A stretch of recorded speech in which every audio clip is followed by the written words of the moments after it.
Good evening, everyone, and welcome to the second panel of the 2021 Jeffrey S. Moorad Sports Law Symposium, sponsored by Morgan Lewis. My name is Mike Horvath, and I am the editor-in-chief of the Moorad Sports Law Journal here at Villanova Law School. If you were with us last night, we hope you enjoyed the outstanding discussion among our panelists about COVID-19 in sports. If tonight is the first panel in which you are joining us, welcome, and thank you for being here. Tonight, we have an incredible panel, and we are really looking forward to this discussion on name, image, and likeness in amateur athletics. Thank you all for coming, and with that, I will turn it over to Carla Edwards for a quick note about CLEs. Good evening, everyone. For those of you who are in attendance for CLE credit, we are required by Pennsylvania Continuing Legal Education to employ code CLE words. During this presentation, I will come on the screen and speak aloud and also show you code words that you need to note down. 2 will be given. After the presentation, you have received a link in your email, which you will click to complete your CLE registration and evaluation. These 2 code CLE words will be asked on that. Without further ado, let us start with our first code for tonight. Our first code word is image. Once again, if you are seeking CLE, your first word to note down is image. I will be back towards the end of the program to share with you the second word. And now I hand it over to Jeffrey Moorad.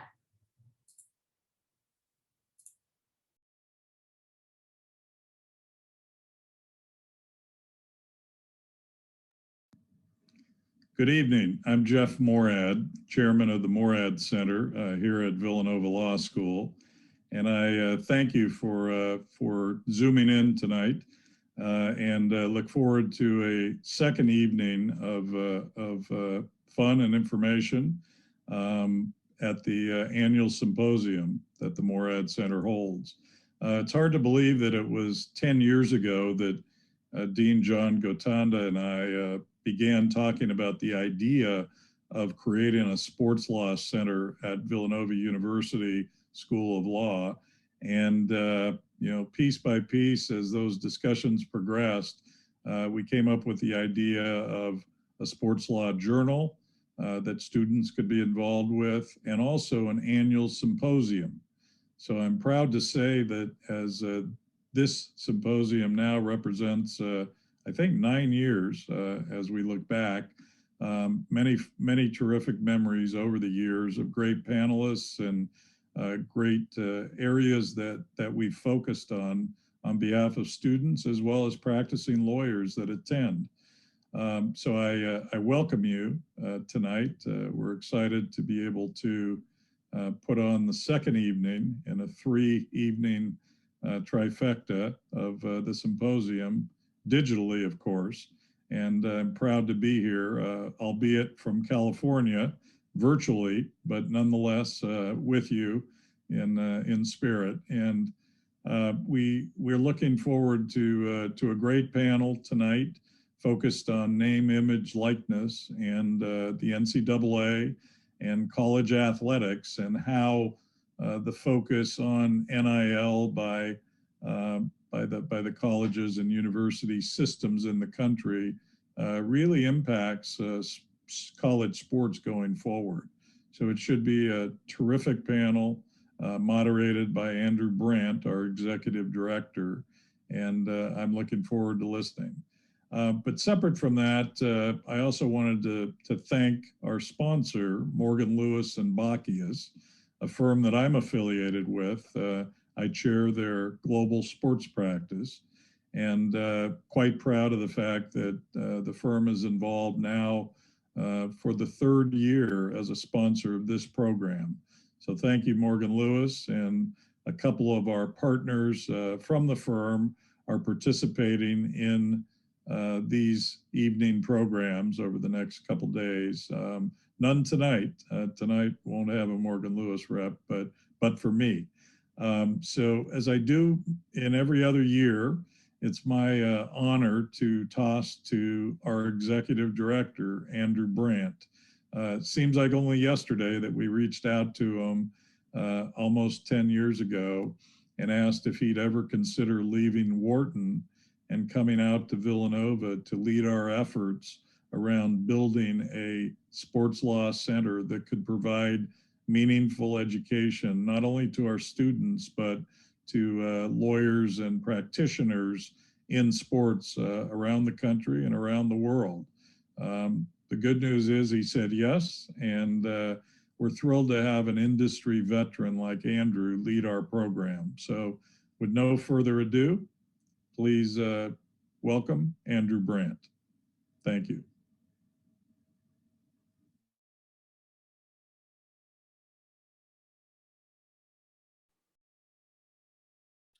Welcome to everyone, and our panelists can turn on their video and audio as well, because I'm going to bring them in a second. But welcome to all of you that are attending.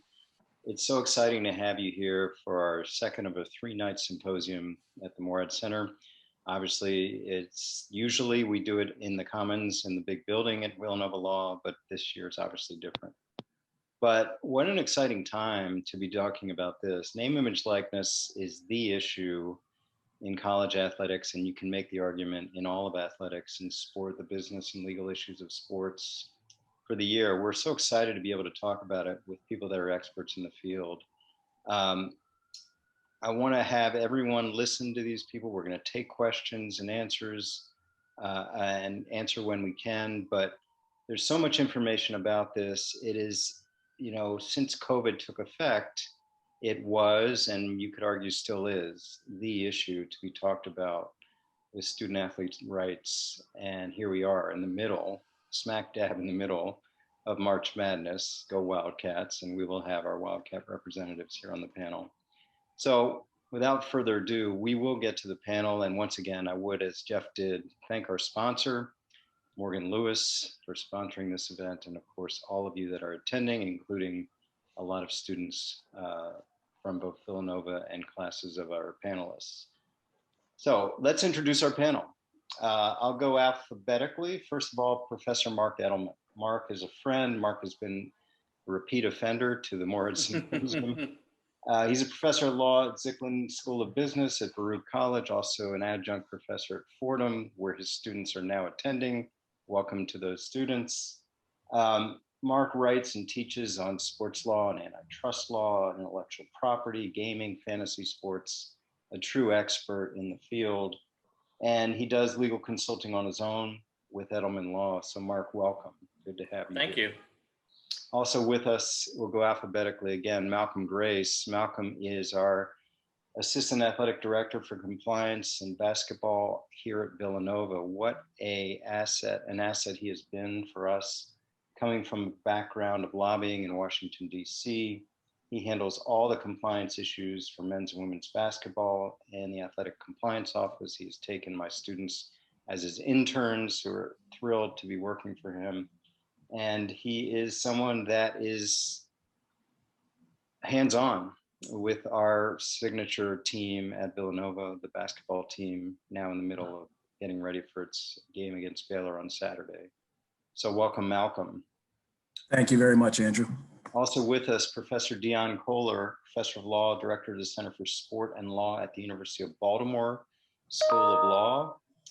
Kohler's scholarly focus is Olympic and amateur sports law. She's a frequent media commentator and very well known in this area. We really wanted to have her on the panel once we saw her testifying in the halls of Senate about this very issue this past summer, which we'll ask her about.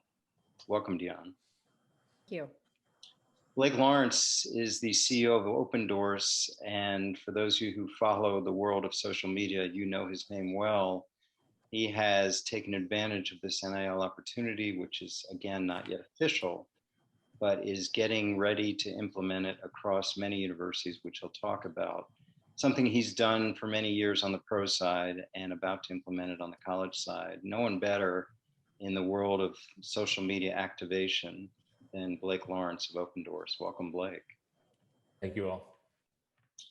And of course, last but not least, Vincent Castro, who was the athletic director at Villanova for many years, hiring Jay Wright, among others, and moved to a more august position of helping me with the Moorad Center for a year. Before he was tabbed by Commissioner Val Ackerman of the Big East and has been since the deputy commissioner of the Big East. And we appreciate him joining us in this extremely busy time with a couple Big East teams still alive in the tournament. Welcome, Vince. Thanks, Andrew. And we'll start as we started, Marc. I want to start with you just to sort of give all our viewers and listeners and the panel sort of a backdrop on where we are on the legal front. Name, image, likeness has been out there a while. We thought, you and I and everyone here, that we'd be talking about it being activated and implemented. I'm sure Blake really thought that by now in March of 2021. But I'm simplifying here. I want you to expound on it. The issues of COVID and of course the Alston case coming up have seemed to delay implementation from the NCAA side. But maybe a legal landscape of where we are, and I'll also follow up with Jan on this in terms of, as we sit here today in late March of 2021, still pandemic world that we're in, where are we with name, image, likeness rights for student athletes? Well, Andrew, first, thank you for having me. It's a pleasure to be here. You know, the name, image, and likeness issue has been a long time coming. For those of you who are listening who are in law school, I wrote my law school note on antitrust issues with name, image, and likeness, and I wrote that in 2002. And when I wrote that, I had plenty of other people who I cited, so I was far from the first. So it took a very long period of time from when the idea first came into prominence, at least in academia, to where we are today. The first very big step took place in the summer of 2019. And what happened at that point was Nancy Skinner, who is a state senator in California, who's based out of Berkeley, proposed a bill that would have, for the first time, required any school, public or private, within the state of California to allow their college athletes to monetize their name, image, and likeness for licensing to third parties, which in one way, this bill did nothing at all because California already granted each individual within the state the right to the name, image, and likeness.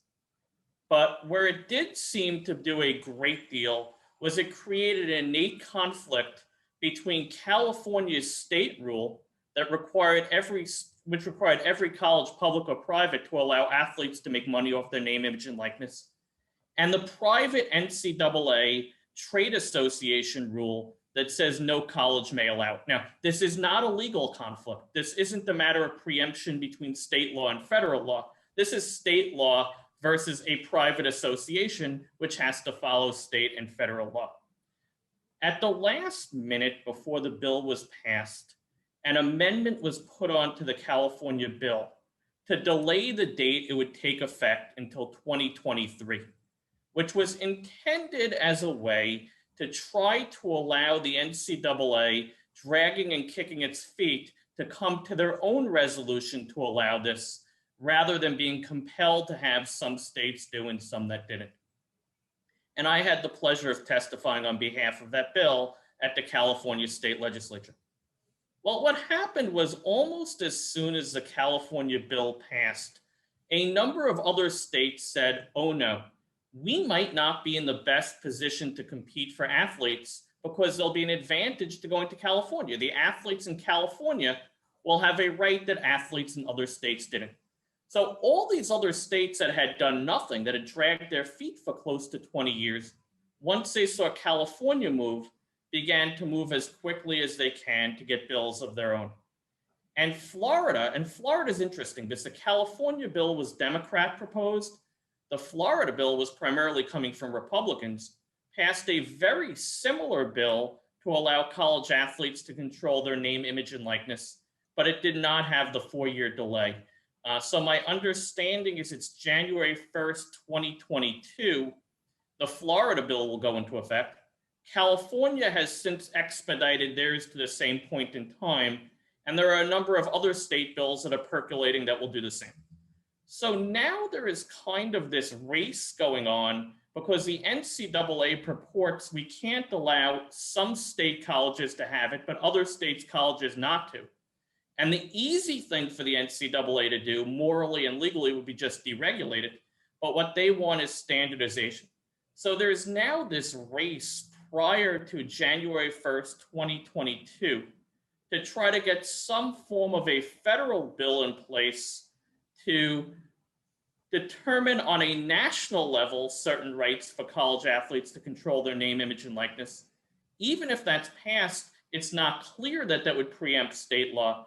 But what we see going on are a whole lot of proposals on the federal level to now create a bill. And all of this is generated out of Nancy Skinner in California. Let me follow up real quick on that. You said that it came out of the Republican side in Florida, the Democratic side in California. We've seen bills, and we'll talk to Dion about the federal side, all manners of the aisle. I mean, all sides of the aisle. So this is obviously a very politically popular topic, correct? We're seeing senators, congressmen from all walks of liberal, conservative, et cetera, get behind NIL. Is that simply because college athletes, the feeling is that that's going to be politically popular? I think it's more than politically popular, but I think the underlying notions in support of this this is one of the rare cases where traditional Democratic notions of equity and traditional Republican notions of equity align. It's very easy to see why Nancy Skinner, who's a Democrat from Berkeley, who's a Democrat, probably one of the most liberal districts out there, would support this. We're talking about 1,200 member colleges who are coming together in a way which are making the wealthy wealthier and arguably exploiting the low-income athletes who are making all this money for their school and don't have the opportunity to profit off of this. And we could understand it very much from the left point of view. But if you look at it from the right-leaning point of view as well, and if you think about the traditional doctrines of conservatism, libertarian free markets are right at the front of this. And if you look at the restraint, these 1,200 member colleges who are coming together who are restraining trade.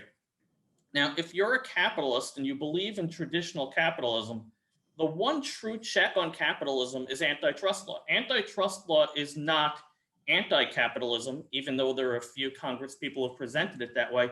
Antitrust law is the way that makes sure that capitalism works. And when you have these 1,200 colleges coming together saying, not only will we not compensate your athletes, but you won't either, that really is an affront on the notion of capitalism and entrepreneurial spirit. And I think that identifies, I think a lot of people on the Republican side, the right-leaning side, identify at least with that component of the issue. Dion, let's switch to the federal side. And as I've mentioned earlier in your calling card here, you were able to testify in front of Congress in one of these federal bills. Talk about that if you would. Well, I thought the experience of testifying was really interesting. First of all, what I was really impressed with was I think members of Congress want to get this right. I think they were really, really interested in the issues. Sports is always interesting to policymakers. But I think the need to educate was quite clear. I think the average member of Congress doesn't really understand where the market is, for instance, on NIL rights. It's not the car dealership anymore. I think I said that in my testimony. That's our typical sort of starting point is, well, isn't it the star football player in the car dealership? And, no, it's a volleyball player and a YouTube video. So, a lot of it was sort of educating on where we are today, what the issues are. But one thing that was really important for me, and I thought at least some members of the Senate were receptive, is putting the NIL issue in context. And I think it's something we don't do in sports very often, which is look at these issues and connect them to the bigger picture. And I think that was really, really important as well. And you had to do a lot of educating just about what NIL is, sounds like. Yeah, I mean, I think there were a couple things. I think there were a lot of misconceptions about Title IX. Title IX doesn't apply to third parties. And so this sort of Title IX red herring in the room, there's a lot of work to do on that issue and sort of educating members of Congress on that, but also educating members of Congress. And again, I think they took it seriously and were very interested, which is this is about much more than just the 3 or 5 star players. This is about everybody, because you can monetize this. Again, we're not just talking about the quarterback here. We're talking about male athletes, female athletes. We're talking about non-revenue sport athletes. And so I think that kind of backfilling was really important to the conversation. Blake, I saw you perk up a little bit when you said it's not about the car dealer, and it's about so much more on YouTube. Talk about some of the things you're doing and the monetization opportunities beyond the star football or basketball player in your mind. Yeah, so Open Doors, our company, we provide technology to the athlete endorsement industry. Our first partnership was with the NFLPA back in 2013. And we have provided the technology that helps athletes monetize their online name, image, and likeness rights, right? So getting paid to tweet, post on Instagram, we are the backbone of that for the NFLPA, MLBPA, NBPA, NHLPA, all that, right? So I was pulling up numbers. This is Villanova. Let's talk about that. So the top 25 most valuable athletes on campus, 13 of them are not men's basketball players. Now, I know one way to look at that is that 12 of them are, okay? That's a simple way. Like they're right now, Gillespie, right, on the basketball team. Mm-hmm. He's got just on social media, getting paid, his value on getting paid to tweet, getting paid to post on Instagram is about $90,000 a year. Okay. So that is just like, if you take his metrics, compare them to an NBA player, and over the historical transaction data we have over the last 10 years, he's estimated to earn about $90,000 a year just posting on social media. Right. And think of it like a Zillow's estimate, right? You want to know what your home value's worth. Like we're just doing that same thing for athletes who are using social media data. So that's Gillespie. But then athlete number 7 on campus is Stelios Crowdis. You guys know who that is? I don't know how to say his name correctly. If anyone on this call can name what sport. Malcolm, you know who he's talking about? I'm going to guess men's soccer. Men's lacrosse. Oh, yeah. $20,000 a year. Okay. So Stelios is sitting here and he's got an audience of about 16,000 on Instagram, highly, highly engaged, more engaged audience than nearly any other student athlete on campus. Okay.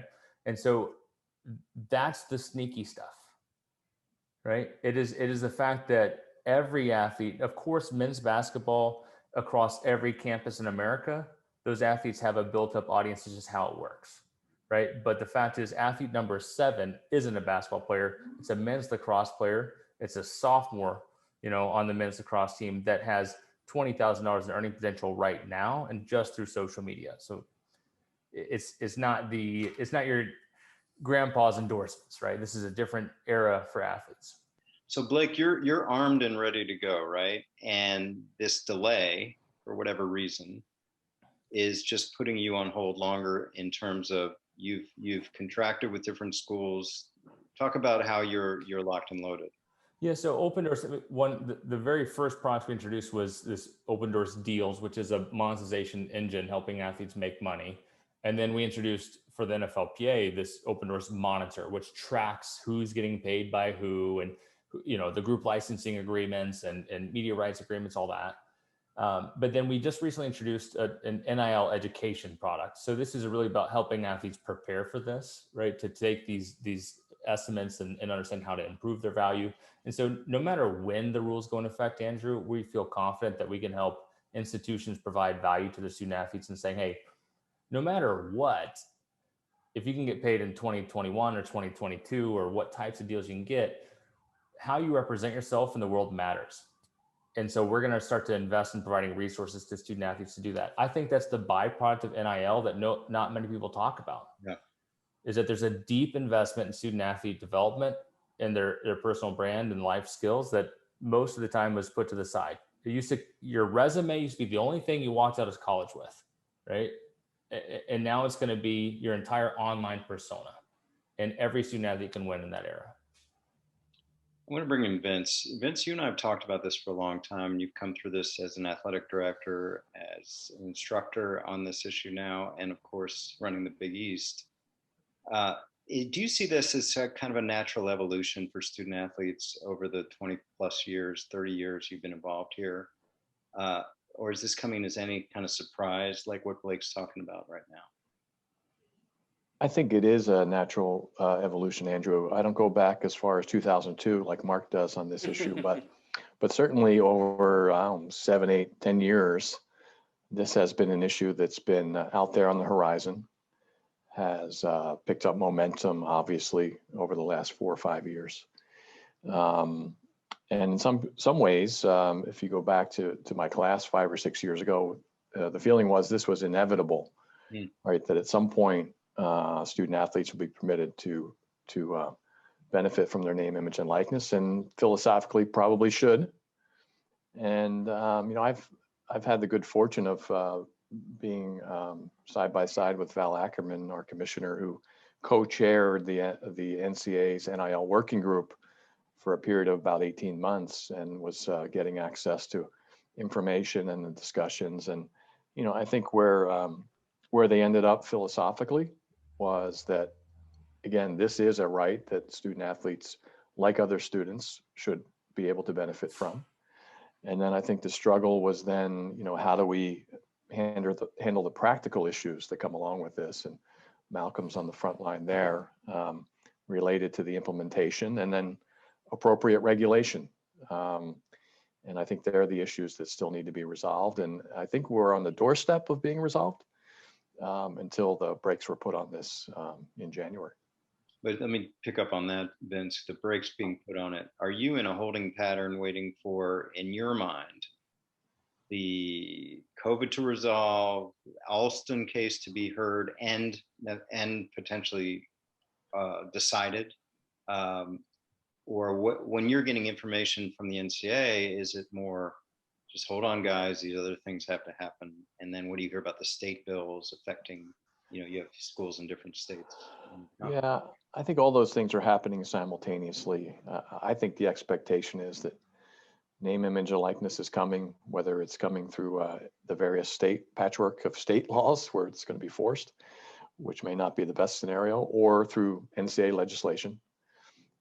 So that work continues on how to put together, again, an appropriate framework that protects not only the students, but also the enterprise. And I'm sure there'll be some debate about, what's the sweet spot for that type of regulation. But that work continues with the hope that once the coast is clear and some of these other undetermined issues are clarified, that I think it'll be a relatively quick turnaround for the association to have NIL. And I'm sure Malcolm can weigh in. Our campuses are preparing for the day when it becomes either legal or permissible through NCAA legislation, right? One way or the other, to be ready to put their student athletes and their programs in the best position possible. Yeah, Malcolm, you are and are going to be on the front lines of this. And on the one hand, as Vince said, you're trying to assist and help and frankly help monetize these 12 athletes or 13 athletes, among others. On the other hand, you're going to be monitoring those guardrails as you're the compliance guy. So I'm not going to ask, I guess, if it is an awe-inspiring thought to you, or how do you look at it, if and when we know when that day comes, whenever that day is? It's an interesting issue because I think as compliance professionals and athletic departments, we have to look at it in one way that's a traditional way of looking at it, and a second way that's kind of new. The traditional way is, theoretically, there's going to be new NCAA legislation. There's going to be a new section in the NCAA manual that applies to name, image, and likeness rights. And as we do with any other provision of the manual, we are required to know those rules. We are required to educate every constituency that we work with, our student athletes, our coaches, our boosters, administrative staff, everyone, on what they can and cannot do in that space. And then typically what is also part of our job is some of the paperwork or whatever, the administrative requirements that are part of it. But one of the additional things that we know we're going to have to do as an institution is try to figure out how we can best benefit and compete against our peers in this space. As we do in regular competition, this is still going to be an area where we know it's going to be Villanova versus our Big East competitors and national competitors to make sure we're doing this better than they are. There's language in the proposals that we have been focusing on, and that's that the difference between what is institutional assistance versus institutional involvement, and that kind of line that we have to sort of toe very closely. We can't help our students develop a business. We can't, reserve space within our athletic department for them to come up with a business idea, but there are certain ways that we can provide them with assistance, education on rules, maybe help with taxes, making sure that we're vetting agents, things like that we've historically done in some areas, but we haven't done in other places. But at the same time, our coaches have always had an interest in making sure that our student athletes have the best opportunities possible and the best experience while they're at Villanova. So, we're going to want to help them succeed with everything they do in the name, image, and likeness space as much as we can. The social media piece, I think, is, to me personally, and I think for all of us across the compliance space, is a game changer, because pretty much every student athlete is active on social media. It can be far less time consuming than trying to build a whole new business. And there may be ways that every single student athlete can monetize themselves on social media. One that's always been intriguing for me is use of institutional facilities. In the past, student athletes have not been able to run their own camps and use their name, image, and likeness to promote their camp. They haven't been able to use their name, image, and likeness to promote their teaching fee for lessons to student athletes, but now you can do that. You'll be able to use institutional facilities, provided they're made accessible to student athletes in the same way that they're made accessible to a regular student. So do we as Villanova want to open up our soccer field, our football field, our basketball courts for our student athletes? Maybe there's legal ramifications for that, but are we going to want to do that if our peers are doing it? I would say probably so, but there might be different opinions on that. So there's a new line that we're going to have to draw as compliance professionals of traditional rules education and rules compliance, with also trying to make sure that we're helping our student athletes and our programs as much as we can. Yeah, it's really interesting because you mentioned the competitive aspect of this. And I remember you and I meeting with our coaches back in the early fall, and they're saying, it's out there. It's out there. Other schools are talking to the same recruits we're talking to, and it's out there. I said, what's out there? NIL, it's out there. I said, well, it's not in place till at least January. Well, it's out there. So I think this is the reality that every major program is dealing with in the major sports, and maybe minor sports as well. I guess I want to ask Dion and Marc this sort of obvious question. Would the NCAA be doing this, in your opinion, but for legislation and litigation that have come in the past couple of years? I have an opinion, but Dion, if you'd like to go first, by all means. Well, I think to me, it wasn't a surprise, of course, that they were saying they were going to do something, sort of hoping, back in the past when the work groups and all this started, let's see if we can keep Congress at bay. That's been for decades. That's kind of been the approach that the NCAA has taken. We're working on it. You can defer to us. We're okay. Then obviously when the states started to get involved and they realized they needed Congress's help, then they sort of, pivoted to asking for a federal solution. But it really wasn't a surprise to me in January with Alston pending. It would be, first of all, they want to play the long game and see if they can get an antitrust exemption out of the Supreme Court. They want to see if they can get the federal legislation for sure. But I think it hurts their chances in the Supreme Court. If you read their briefs and the amicus briefs in support, The heart of their case is that there's this sort of God-given, immutable, sacred amateurism definition that must be respected by the court, so much so that we need to throw out the Sherman Act, essentially. And if you, months before the argument, if you go and change that definition once again to sort of give NIL rights to athletes, you've just undercut your argument. So I think, for all of those reasons, it's not surprising that they're waiting. And I think they also saw once policymakers were getting interested in NIL, this was a way for the NCAA to get the biggest goodie of all, which is, okay, we'll play ball on this, give us an antitrust exemption too. And so I think it's not surprising they're maximizing all of their chances in various fora. Andrew, your question, if I remember it correctly, was if not for litigation, would the NCAA be doing anything? Short answer, no, they wouldn't. I've been watching the NCAA. Well, first, I'm sorry, I shouldn't be talking about the NCAA. I'm trying to move away from using the words NCAA because when people listen to the NCAA, it sounds like it's this association that operates on its own with this circular blue and white logo, and somehow they're the whole thing. The reality is the NCAA is not Marc Emmert sitting in an office in Indianapolis with this blue and white logo. The NCAA is composed of a number of member schools. And at the Division I level, at the highest level, we're looking at somewhere in the neighborhood of 100 to 200 schools. And it's a bottom-up trade association. So these schools vote on the policy. It's an easy cop-out for the presidents and board of trustees at every school to say, look, it's the NCAA. Look, it's Marc Emmert with the blue logo. But this is what the college presidents are voting on, which is maintaining the status quo. And at the end of the day, I mean, they could talk competitive balance, they could talk Title IX, as Dion said, and we know how that's a red herring. At the end of the day, the colleges want to maximize their own revenue, and athletic directors and coaches want to maximize their own revenue. And they're generally afraid of anything that will take away from maximizing their own revenue.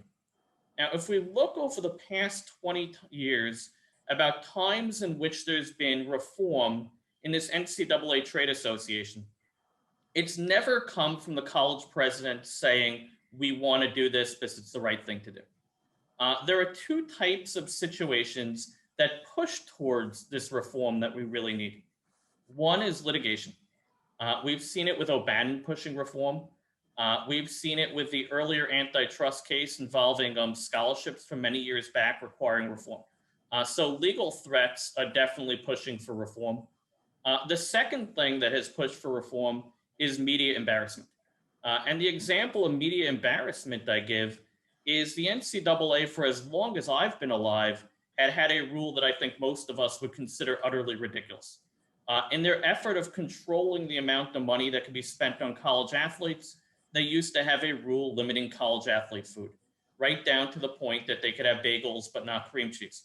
Now, that rule got overturned essentially overnight when after UConn won a big game in the NCAA tournament, they asked Shabazz Napier how he felt after the win, and he said, many of my teammates go to bed hungry. Now, I wish it wasn't the case. I mean, college presidents around the country, when they're talking about other businesses, talk very woke. And when they talk about business ethics in their classes, they talk about the need for reform. But when you put all of these colleges together and all these college presidents together in a room, and they're able to hide behind Marc Emmert and hide behind this blue circular logo with the words NCAA on it, they're not following their own mission. It's taking lawsuits and it's taking PR embarrassments to get this change. At least that's what I see from my personal experience. Okay, thanks, Marc. Vince, you serve some of those college presidents and have heard the sort of criticism out there. And we talked about the natural evolution and the guardrails. And I think we talked with Val Ackerman about, hey, this is moving forward as much as people say we're stuck in the mud. So if you could respond to that in terms of how you see this in serving the presidents that Marc just talked about, and whether this is a change that should be, if not applauded, but at least recognized. Yeah, I think that sometimes the NCAA gets caught in, it's just by its very nature a slow moving organization, right? If you left to its own devices and its own governance structure, to get something even very simple and logical done can take a lot of time and effort. I think it's just by its very nature. So when you throw a really complicated issue like name, image, and likeness, or transfer rules, or some other things, I think it just takes time for all the diverse constituent group, right? I mean, those at the top of the food chain might have a much different perspective than those at the bottom and those in between. So I think by its very nature, it's very slow moving, it's not very nimble. And I don't think there's some grand conspiracy here that is saying we don't want to spend any more money than we have to. The issue that Marc brought up about food, I chalk that up to just getting into the bureaucratic vortex of the NCAA. We had a lot of, and no offense, Malcolm, I think we had a lot of compliance-focused legislative types trying to manage, how are we going to manage these meals for our students? And it wasn't a cost-saving issue. It wasn't trying to pocket more money for the rest of the enterprise. I think they just got into this vortex of how can we make this fair? And we started legislating things and over-legislating things. It sometimes does take an event or someone to step back and say, really? We legislated cream cheese on the bagel? Like, that's crazy. But sometimes that momentum goes, and it doesn't seem to be an important thing at the time, and then it blows up. So I don't know if I was coherent there or answered your question right, but I do think just that sometimes it's just very slow moving, and it needs, deservedly so, some influence to move things along. And I think NIL is one of those things. I mean, it's been on the radar for a long time. I think there are a lot of folks and leaders in college sports who understand that it's something that was relatively inevitable, but it was just going to take some time to get, the critical mass behind it. And then, importantly, to figure out the implementation piece, which is still not refined yet. And I'm not sure it will be until, I think it's going to be an iterative process that once NIL is passed, there will be some regulatory framework. And then as you go through a cycle or two, you're going to figure, we need to recalibrate one way or another to make sure that we're in a sweet spot from a regulation standpoint. Let me follow up with you, Blake. When you have talked to ADs around the country, I know you talked to us at Villanova. When you talk to ADs, presidents, senior associate athletic directors, what's the universal reaction to this? Like, hey, Blake, save us. Is it more tell us what to do? We don't know, or is it a fear that this is upon us? There's two things that are very noticeable when you talk to athletic directors and leaders in athletics that are looking ahead. The first one is a feeling like someone else built a weight room. Do we need a weight room? Right? Because there was a moment in athletics where everyone's like, and guys, I play football in Nebraska, so I get to brag up my Huskers, even though you could all beat us right now. We're working on it. But Nebraska started whooping everyone's tail in football back in the 70s. And so what do they have that we don't? They had a weight room. They had a strength program, right? And so there's this feeling where it's like, we just have to have something. We have to have a weight room. I don't even care what weights are in it. Because if we don't have it and they do, we lose, okay? Because in an instant, a weight room became the number one factor in recruiting. That's the first thing we see, is that NIL is a leading factor in recruiting. If you don't have a partner or a solution for NIL, you lose, okay? The second one is the compliance burden. Like, Malcolm, I feel for you. Yeah. Right? Because I will tell you, the most sophisticated name, image, and likeness organization on the planet is the NFL Players Association. They've got people that work all day and night to review contracts, agreements, group licensing rights, right? And they've got 2,000 athletes. Okay? That's the most sophisticated on the planet. Most players associations, let's go to the next one. The NBPA has 450 players. Malcolm, you have more student athletes to worry about at Villanova than the NBPA has. And you can go look at the head count, the NBPA on their compliance team. You're talking about dozens of people that do this every day. So the second part is compliance burden. That's it. I mean, you got to figure out how do you compete in recruiting and how do you actually manage this burden? Because nobody argues with the fact that it's going to be ultimately good, but we still need to manage it. Well, I think we decided Malcolm needs a raise. He needs more hands, man. He needs more hands and more time. That's what Malcolm needs. What keeps you up at night about this, Malcolm? Is it abuse by not necessarily our athletes, but competing schools? Yeah, I mean, well, yes, that, but I think what is not yet answered is who's going to get penalized when a violation happens. So, you know, we use the Chevrolet dealership, they form a endorsement deal with one of our athletes, and then a violation occurs in that agreement. Let's say the dealer pays the student athlete 10 times what is market value, or they don't submit the right paperwork to the third party administrator and a violation happens. Does Villanova Athletics get penalized for that? Is the student athlete alone rendered ineligible? Do we have a failure to monitor violation? Do we have a lack of institutional control violation? Those are questions that I think are the scariest. Again, hopefully the third party administrator is going to help with a lot of that, where the company that wants to have an endorsement deal with the student athlete will submit certain information, where the student athlete submits certain information, and by design, the institution's not involved. We get disclosures, and more of the paperwork is done on the student athlete and the company. But if a student athlete somehow ends up ineligible, our teams pay the price. And so those are the things that I think are scary. And certainly from, as I mentioned, the competitive piece, we're going to want as many of our student athletes involved as possible, because we want them to feel like they're going to feel like that's part of having a great experience at Villanova. Right. So yeah, our workload is going to increase dramatically. But if the system operates as it's conceived, ultimately, I think a lot of that responsibility will be with the third party administrator. So there'll be some sharing of the heartburn and the fear. But all of that said, you know, we won't be doing our jobs if we're not monitoring every single agreement and looking at everything that our student athletes are doing. There's some great questions coming in. A lot of them, I'll get to a couple of them here.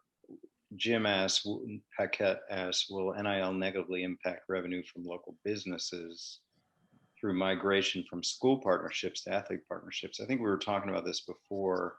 If a local business that was sponsoring the school, or in your case, Vince, the conference, decides to go, I just want to pick off the best players, spend my money there, whether with Villanova or with Big East, one at Georgetown, one at Creighton, one at Villanova, et cetera. Do you think that's realistic? Is that something that could and potentially have negative effects on revenue for schools and conferences? Vince? Yeah, I've heard this issue raised before, and I think it very well could, right? You have the multimedia rights holders, usually third parties, who in many cases are guaranteeing an annual rights fee to a school. So they're taking the risk. And access to student athletes has not been an issue prior to this, right? Student athletes could not endorse. And those local businesses would love to have access to student athletes. Now they have access to the student athletes. Does that impact that multimedia rights holder's ability to cut deals for the university or on behalf of the department? And my sense is it probably will. So I think their anxiety or concerns are probably well-founded. To what extent, I don't know. It's hard to tell. You know, will it be on the margins or will it be significant? I don't know. Yeah, I mean, Malcolm, you said something interesting. If a business did that, you know, would they be interfering with their long-term relationship with Villanova by taking a short-term association with a player who may not, if they're really good in basketball, probably won't stay very long. So there's that risk as well. Yeah, it's certainly something we've had some preliminary conversations about. If we had one of our representatives from our marketing team on, I'm sure they would express more concern than maybe I'm expressing from the compliance side, but it's certainly a risk. A question from Kat, one of our star students who graduated last year. What would happen if a school does not want a student athlete taking a certain brand deal or endorsing a certain product because it conflicts with the core values of the school? Anyone can answer here. I don't know if Dion or Marc, you dealt with this issue in terms of the legislation, whether it would go against gambling or if it conflicts with just the values of the school. What's your thought on that? Go ahead, Marc. I know there are a lot of bills that are percolating in different states, and there are different proposed models at the state and federal level. Some have carve out for vice, and I think that's understandable. There are other bills that have carve outs that say there are certain categories where an athlete should not be allowed to have a competing sponsor from one of the school in the same category. I personally find that to be a lot more problematic.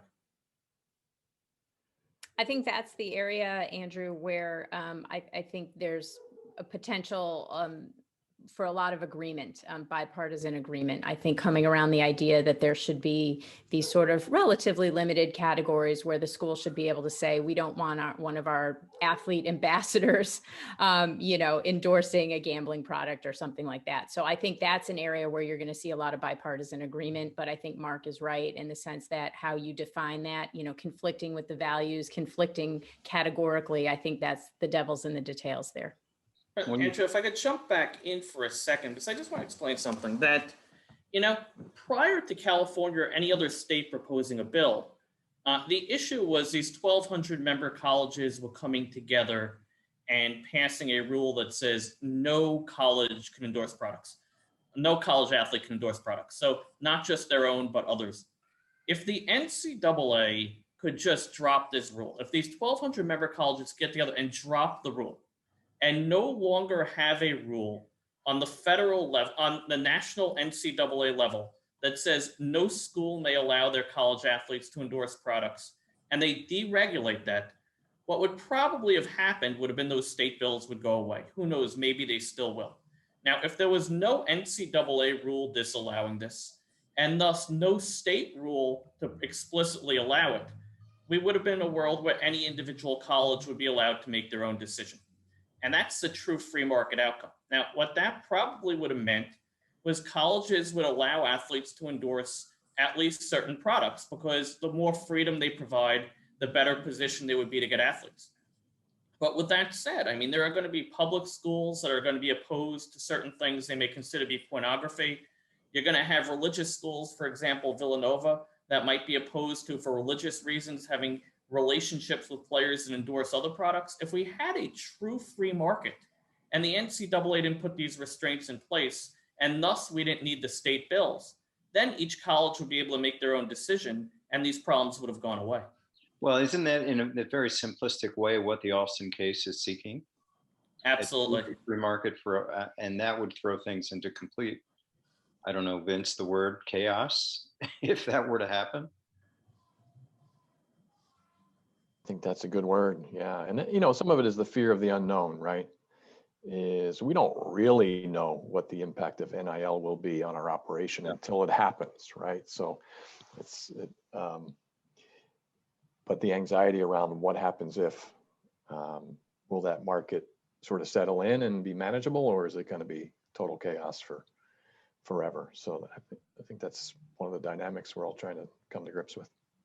Blake, when you hear restrictions on athletes NIL based on vice or based on competing interests with the school, or certain image issues, what do you think?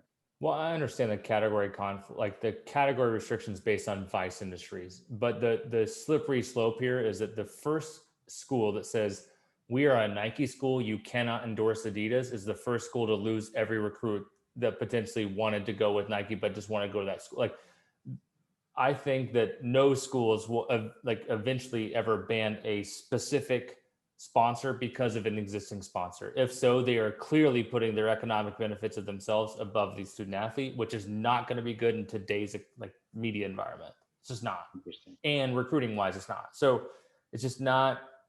The specific sponsor bans is not going to exist in a truly competitive recruiting environment.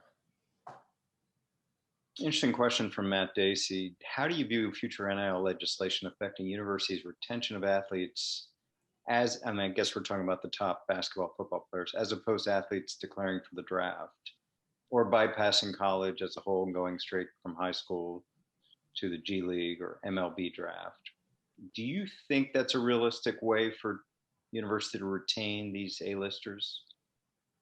I don't know. Anyone can jump in on this. Vince, you said it best. We don't know. I mean, we don't know what we don't know. None of us can. The truth is that the most competitive thing is that if an athlete has $150,000 in endorsement deals in their pocket for staying, and they're looking at the marketing rep at the agency they might sign with before they go pro to the NBA, and that guy can't get him a 150 and he's bottom of the rack, but if he goes for another year at Villanova, then he goes top, lottery pick. That's the difference. Because right now, that marketing rep shows up with a $100,000 check, and he goes, "Well, shoot, at least I'm getting 100 G's, and I'll be a late round pick." That's the difference, and I think that will make an impact on those major sports that have drafts. What concerns me a little bit is what I hear a lot of young people who always come to me, and I'm sure you've been, so they want to be agents, and I try to disabuse them of that, but I do talk about the barriers to entry that are all over the place. But now they see an opportunity. They see an opportunity through NIL, and these guardrails, as you know, Malcolm, if you're going to be an agent, you're allowed to be, but you're supposedly not going to be their agent for pro, but you can be their agent for NIL. Right. Well, there's a lot of young people interested in this right now, a lot, and maybe even, seeing it as real opportunities. That scares me a little bit, because you're going to have inexperienced people, as well-intentioned as they are, trying to get these athletes to sign up, and maybe they will get them to sign up, and they're their NIL agents. So I see an issue there. Yeah, and one of the things you asked me earlier about heartburn issues. Another one is the fact that these name, image, and likeness rights will apply to prospects as well.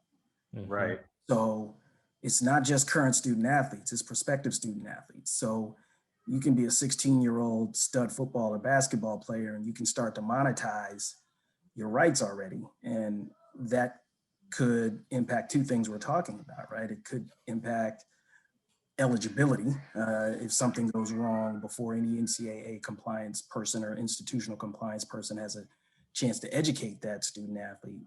But it could also create a scenario where that student athlete or prospective student athlete is raking in so much money already that, again, it's another disincentive for enrolling at an NCAA institution.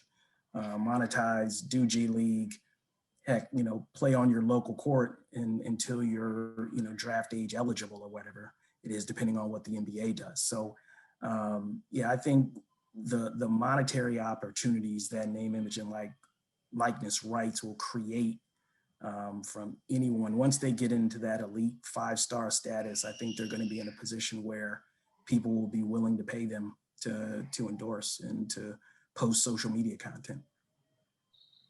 Winding down with a couple last questions. One for Marc and Dion here. It's the legalese one. What do you think about the viability of the Dormant Commerce Clause challenge to California's fair play to play? And similar state laws as what happened in NCAA versus Miller. So explain the question if you would, and answer it best you can. Marc, you want to start? Sure.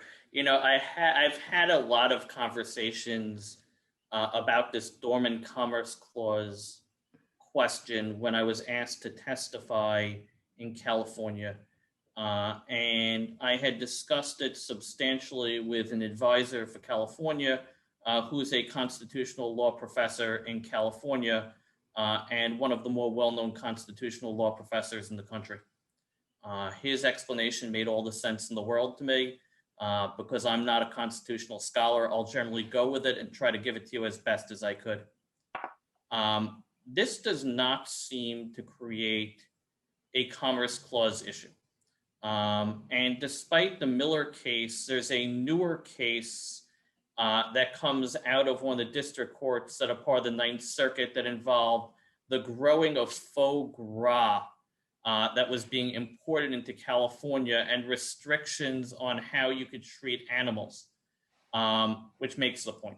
My understanding third hand about why this is not a Dormant Commerce Clause issue is because California or any state that's passing a bill is not treating those that are located in its state superiorly to those who are located in a different state.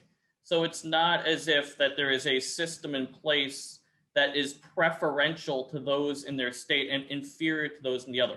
It's simply you have to provide a right. Now, my separate explanation for this, which I believe trumps that, is in my view, and I know some may disagree, when the 1,200 NCAA member schools got together and passed a rule that said no school will be allowed to participate if they allow their athletes to make money endorsing products, those 1,200 schools coming together and doing it in agreement as an antitrust scholar is an antitrust violation.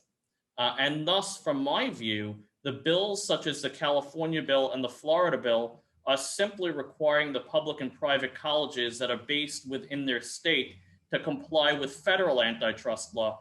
And that also would get rid of the issue in its entirety from the way I look at it. Yeah. I think clearly the Dormant Commerce Clause is the challenge that the NCAA is going to bring. I think they're going to try and ride the last time around they did this in Miller, as Marc said.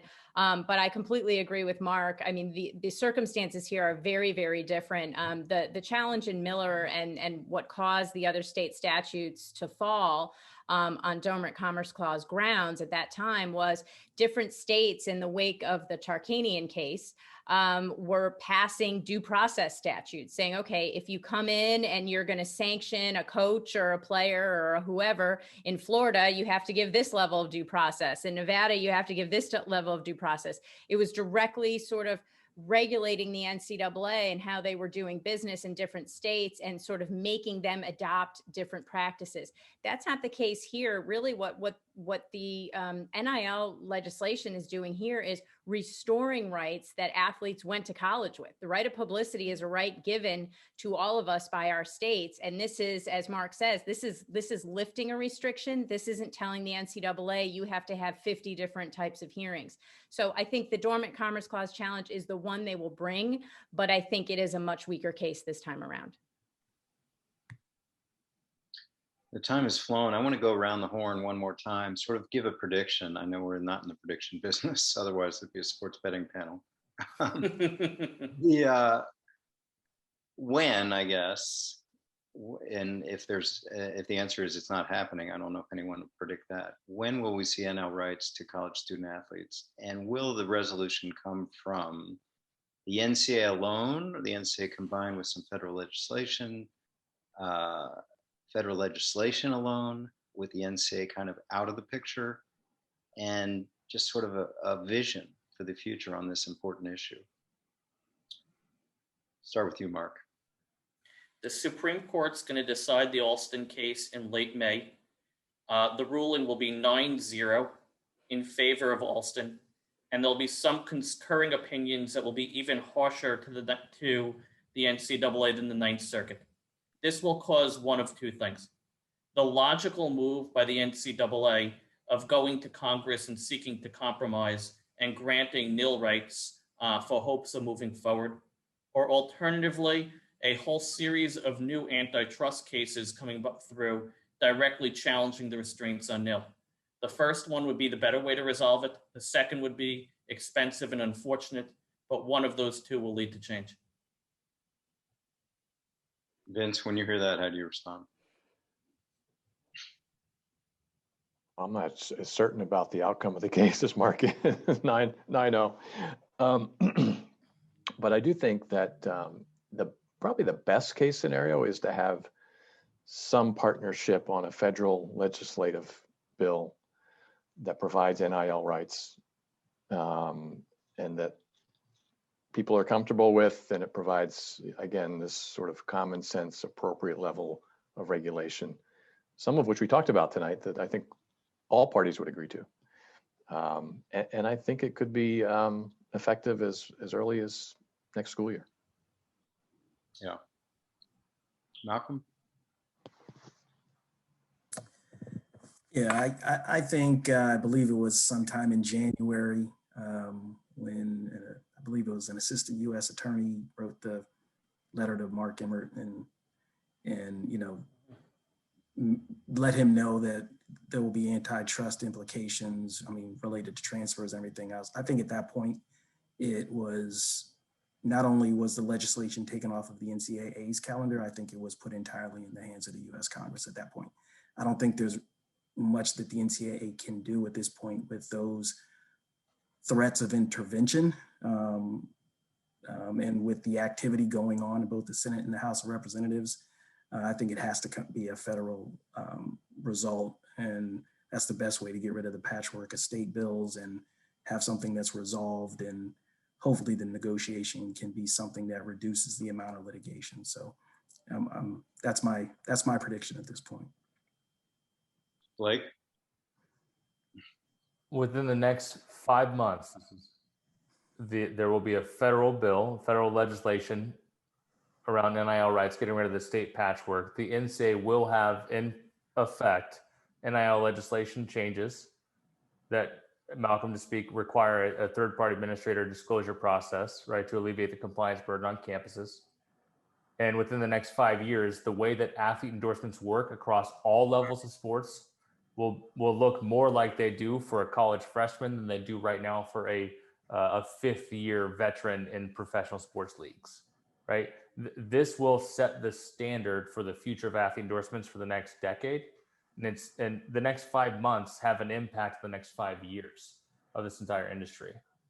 And if it gets delayed one more year, the only person that loses is the NCAA, and who continues to lose is the student athlete. Before I close with Deanna, just answering this question about who determines fair market value, and if there's cheating or someone shows up for a non-job for $100,000 or whatever it is. My understanding, and anyone can chime in, is there is going to be a clearinghouse at some sort of panel, impaneled to determine fair market value and make sure that it is fair market value and not some abuse. So I did want to address that. The guardrails we've talked about with the NCAA regulations definitely address that issue. Deanna, I'm going to leave you with the last word as someone who testified in front of this congressional hearing. I thought it'd be good for you to testify at the end here. Well, thanks, Andrew. I agree with Marc that it should be 9-0. I don't think it's going to be 9-0. I think if there was ever a court that was receptive to what the NCAA is trying to sell, it's this one.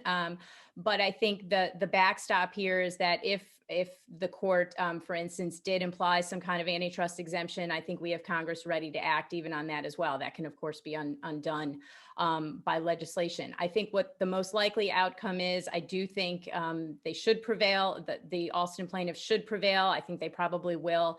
I think what we'll get is a federal bill, a federal legislation out of Congress, but it's going to be with strings. I don't think it's going to be a clean NIL bill. I think the NCAA is going to have to do something on health and safety, well-being. I think you're going to see some other strings in there. I think the NCAA is not going to get what they want for free. And so I think we will have movement on NIL. I think we're going to start allowing student athletes to monetize. And I think we're going to see that some of the biggest winners are going to be women. I think we have not really properly thought about the fact that women athletes and non-revenue sport athletes have a huge market. I know Blake is ready for them. So I think that's where we're going. Indeed. Thank you, Dion Kohler. Thank you, Marc Edelman. Thank you, Blake Lawrence. Thank you, Malcolm Grace. Thank you, Vincent Castro. This has been a fascinating, informative, entertaining panel. Thanks to all the almost 200 people that joined to watch and enjoy it. And as much as I did, I hope you did. Thanks to Morgan Lewis, our sponsor. We'll be back same time, same place tomorrow with our third night of a symposium about social justice and athlete activism. Again, thanks to this panel. We'll see you tomorrow night. Have a good night. Good night. I'm sorry, Mike Horvath has some final comments. Thank you, Professor Brandt. So that will conclude tonight's panel regarding name, image, and likeness in amateur athletics. On behalf of the Moorad Sports Law Journal, I would like to express my gratitude and appreciation to all of tonight's panelists for their time and insight. Moreover, thank you to all of our guests for joining us. Please be sure to register for tomorrow's panel on social justice and sports, beginning again at 7 p.m., like Professor Brandt said. We're looking forward to seeing you all then, but please hang on this call for one more minute in order to get your second CLE code word. Thank you. Thank you so much, Mike. And thank you everyone for joining us tonight for CLE. Our second word tonight is likeness. Once again, please write down the last word likeness for your CLE registration and evaluation form that was emailed to you prior to this event. Thank you all, and we'll see you tomorrow. Good night.